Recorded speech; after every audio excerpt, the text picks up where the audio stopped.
Hello friends, आप सभी का स्वागत है एक और नए वीडियो में। आज हम लोग डिस्कस करने जा रहे हैं ओशियन वाटर के अंदर सैलिनिटी के बारे में, यानी कि जो हमारा ओशियनोग्राफी का आखिरी टॉपिक हम लोग शुरू करने जा रहे हैं। इसके बाद हमारा सारा ओशियनोग्राफी भी कंप्लीट हो जाएगा, यानी कि हम लोग सारा फिजिकल ज्योग्राफी के जितने भी टॉपिक्स हैं सब कुछ हम लोग कवर कर लेंगे। ओवरऑल आपको इस चैनल पे सारा कुछ कवर हो जाएगा। यही आखिरी टॉपिक है ओशियनोग्राफी का, ओशियनिक सैलिनिटी के बारे में, यानी कि लवणता जो होती है, जो सैलिनिटी पाई जाती है ओशन में, वो कैसे पाई जाती है, उसको कैसे डिफाइन करते हैं, और भी जो फैक्टर्स हैं, किन किन फैक्टर्स से पाई जाती है, सब कुछ इस वीडियो में हम लोग, एक ही वीडियो में नहीं, एक दो वीडियो और आएगा, उसमें हम लोग सब कुछ कंप्लीट कर देंगे और पूरा फिजिकल ज्योग्राफी भी हम लोग जल्दी कंप्लीट कर देंगे। ठीक है, तो चलिए विदाउट लेट किए हुए हम लोग ओशन की सैलिनिटी को समझने की कोशिश करते हैं। तो सैलिनिटी ऑफ ओशन वाटर समझने के लिए पहले हमें सैलिनिटी समझना होगा कि सैलिनिटी होता क्या है। तो इसकी डिफिनीशन अगर हम लोग पढ़ते हैं तो salinity is the term used to define the total content of dissolved salt in a sea water, यानी कि समुद्र के जल में total amount of dissolved salt, यानी टोटल अमाउंट ऑफ सॉल्ट जो पाई जाती है समुद्र के जल में, बेसिक यही कहता है कि उसी को हम लोग क्या बोलते हैं, सैलिनिटी कहते हैं। यानी कि सैलिनिटी वही होता है जितना भी डिजॉल्व सॉल्ट, जितना भी घुला हुआ सॉल्ट, नमक जो सी वाटर में पाया जाता है, उसी को हम लोग सैलिनिटी कहते हैं उसका। ठीक है, इसको हम लोग किस फॉर्म में कैलकुलेट करते हैं और कैसे कैलकुलेट करते हैं, तो it is calculated as the amount of salt in gram dissolved to 1000 gram of sea water, यानी कि समुद्र का जो जल है उसको 1000 ग्राम समुद्र के जल में कितनी अमाउंट ऑफ साल्ट ग्राम में मौजूद है, उसी को हम लोग क्या कहते हैं, सैलिनिटी कहते हैं। उसको हम लोग एक्सप्रेस करते हैं पार्ट्स पर मिलियन में, और इसको ऐसे रिप्रेजेंट भी करते हैं और पीपीटी में भी रिप्रेजेंट करते हैं।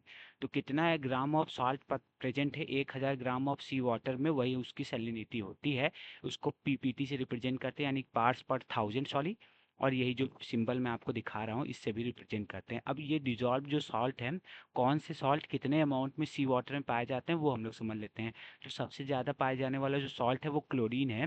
वो 18.97 पर ग्राम, मतलब पर केजी से, ग्राम ऑफ साल्ट पर केजी ऑफ वाटर, यानी कि 1 केजी वाटर में इतने ग्राम ऑफ साल्ट, यानी कि इतनी पीपीटी, इतने ग्राम ऑफ सॉल्ट पाए जाते हैं। तो कौन सा सबसे ज़्यादा ग्राम ऑफ सॉल्ट पाया जाता है सी वाटर में, वो हमारा क्लोरीन है, 18.97 ग्राम। उसके बाद सोडियम है, आप लोग देख लीजिए, जो 10.47 ग्राम पाया जाता है। फिर उसके बाद सल्फेट है जो 2.65 पाया जाता है। फिर मैग्नीशियम, फिर कैल्शियम, फिर पोटेशियम, बाइकार्बोनेट, ब्रोमीन, बोरेट और स्ट्रोंटियम जो है, ये इतने अमाउंट ऑफ, ये कैसे क्वेश्चन आ सकते हैं अगर प्रीलिम्स में अगर क्वेश्चन बनते भी हैं ऐसे, तो ऐसे आ सकते हैं कि कौन सा डिजॉल्व सॉल्ट सबसे ज़्यादा अमाउंट में पाया जाता है सी वाटर में।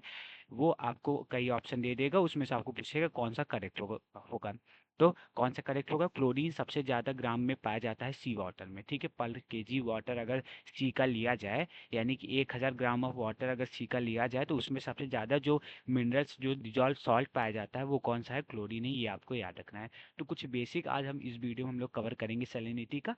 आने वाले वीडियोज़ में हम लोग फैक्टर्स को भी डिस्कस करेंगे कि कौन कौन से फैक्टर्स रिस्पॉन्सिबल हैं सैलिनिटी के लिए। ठीक है, तो अगर जैसे कि आपको पता है कि पानी कई तरीके, एक फ्रेश वाटर हो सकता है, एक ब्रेकिश वाटर हो सकता है, एक पूरा प्योर सॉल्टिश वाटर हो सकता है, यानी कि प्योर सॉल्ट जिसमें प्रेजेंट हो।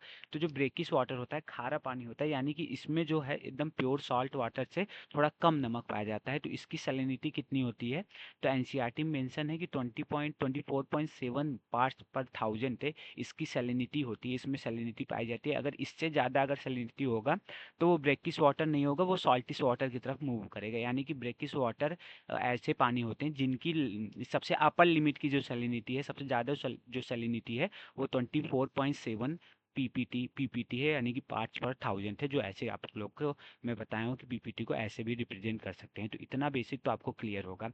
अब कुछ और फैक्ट्स दिए हैं जो आपको याद रखना है सैलिनिटी से रिलेटेड, जो है कि highest salinity in water bodies, यानी कि वाटर बॉडीज में सबसे हाईएस्ट सैलिनिटी किस में पाया जाता है, मतलब कौन से वाटर बॉडीज में। तो वो एक है कि लैक वैन इन टर्की का वाटर बॉडी है, यानी कि सी वाटर है, वहाँ सबसे ज़्यादा वो पाया जाता है सैलिनिटी, वो है कितना है सैलिनिटी, 330 पार्ट्स पर थाउजेंड। फिर उसके बाद डेड सी है जिसका है 238 पार्ट्स पर थाउजेंड। फिर उसके बाद है ग्रेट साल्ट लेक जिसका है 220 पार्ट्स पर मिलियन। पार्ट्स पर थाउजेंड, मिलियन अगर जहाँ भी निकले तो उसको पीपीटी समझिए, पार्ट्स पर थाउजेंड, ठीक है। ये कहाँ पाया जाता है? यूएसए में पाया जाता है। तो ये कुछ फैक्ट्स हैं जो आपको याद रखनी है। अब एक और सवाल आपके दिमाग में आएगा कि इतना साल्ट ओशन बॉडीज में पाया कैसे जाता है। अगर ऐसा दिमाग में आपके आ रहा है तो सॉल्ट्स है क्या? सॉल्ट्स वही मिनरल्स है। और मिनरल्स अगर जो भी सी का वाटर है किसी भी किनारे पे किसी भी पत्थर से अगर ओशन के बॉटम में टकराता है तो वो रॉक्स जो जिससे टकराता है उसको इरोड करता है। और रॉक्स हमारे मिनरल से बनते हैं, तो वही जो मिनरल्स है वही हमारे साल्ट्स हैं। तो रॉक्स के जो मिनरल्स हैं वही हमारे साल्ट के फॉर्म में ओशन वाटर में, सी के वाटर में जमते हैं। और मैराइन जो समुद्री एनिमल्स है जो डेड करते हैं, डेड हो जाते हैं, मर जाते हैं, उसी में उसका भी जो मिनरल्स उससे निकलते हैं वो भी हमारे साल्ट्स के रूप में ही जमते हैं। और फिर वॉल्केनिक इरेप्शन जो होता है उसमें से भी कुछ मिनरल्स निकलते हैं, वो भी साल्ट के रूप में ही हमारे ओशन बॉडीज में पाए जाते हैं। तो इन्हीं कुछ फैक्टर्स से हमारे साल्ट प्रेजेंट होते हैं ओशन बॉडीज में। तो आई होप आपको ये वीडियो समझ में आया होगा, और बेसिक हम लोग साल्ट्स के बारे में समझ लिए हैं। कुछ हम लोग जाने हैं कि कौन से सी बॉडीज में सबसे ज़्यादा सैलिनिटी पाया जाता है, वो भी फैक्ट्स आपको मैं बता दिया हूँ जो एनसीईआरटी में मेंशन है, उसको आपको याद रख लेना है। और बेसिक सैलिनिटी के बारे में, ओशियन सैलिनिटी के बारे में आपको समझ में आया होगा, मैं आपको समझा पाया होऊंगा, मैं ये समझ रहा हूँ, ठीक है। तो वीडियो कैसा लगा कमेंट करके जरूर बताइएगा, वीडियो को लाइक एंड चैनल को सब्सक्राइब जरूर करिएगा। धन्यवाद।